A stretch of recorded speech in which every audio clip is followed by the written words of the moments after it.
chip model for multiplication. We talked about addition, subtraction. This is multiplication, and this is the way you describe it using chips.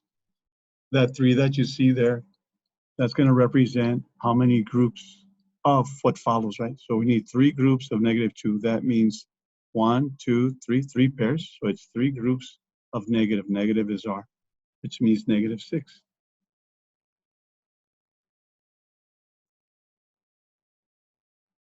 Now we're going to illustrate how you multiply -3 times -2.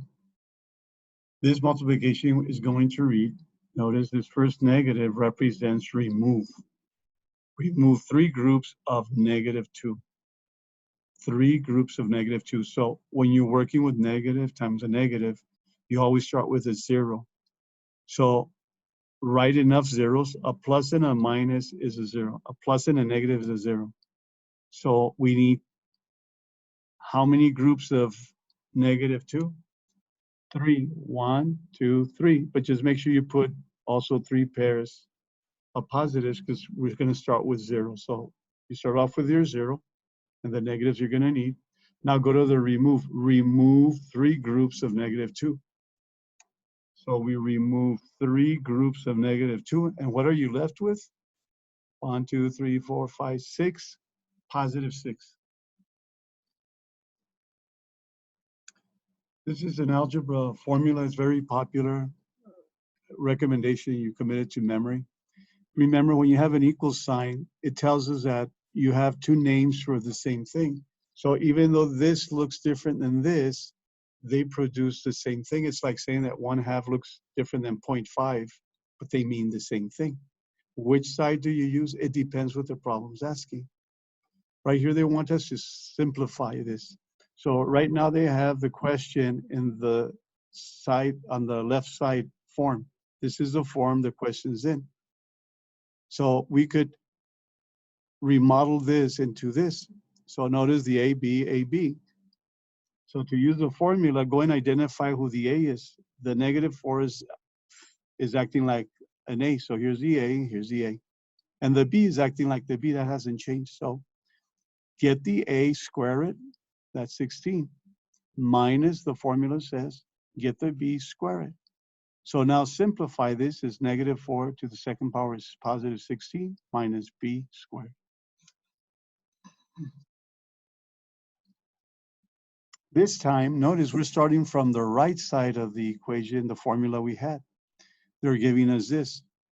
This looks like A squared minus B squared, right? But this one is not in its form yet, since this number has to be to the second power. So what you do is you change the 9 to 3 to the second, so you could have a second power. Now you have a quantity squared minus a quantity squared. Now that you have 2 quantities squared and they're subtracted, now you know that the A is the X and the B is the 3. Now go to the other side of the equation we had there before and plug it in.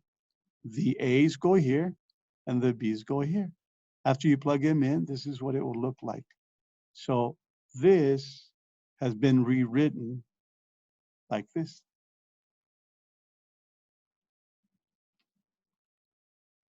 Integer division. A over B should produce a unique number. When you divide 2 numbers, sometimes we take it for granted, but it should always produce the same number each time. If you say 4 divided by 2, I expect it to each time.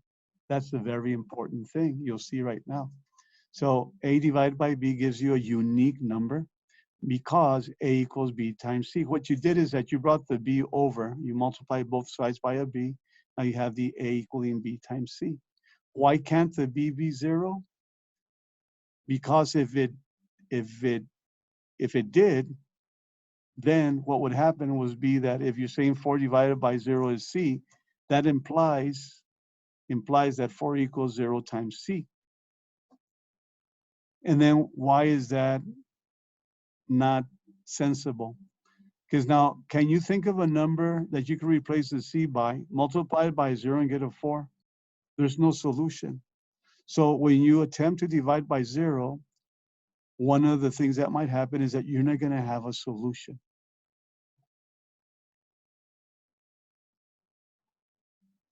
inequalities and divisions. Right here, if you want to summarize what this problem is about, when you're solving inequalities, if these are called inequalities, when you have this arrow looking things, just keep in mind that when you divide or multiply by a number that you're taking over to the other side of the symbol, when you divide or multiply by a negative, the inequality has to switch. So notice it was pointing this way, but after I divide by -2, this switches around. Everything else is like solving an equation as if it was an equal sign. Just that little detail, make sure that when you divide or multiply by a negative, this inequality symbol switches around.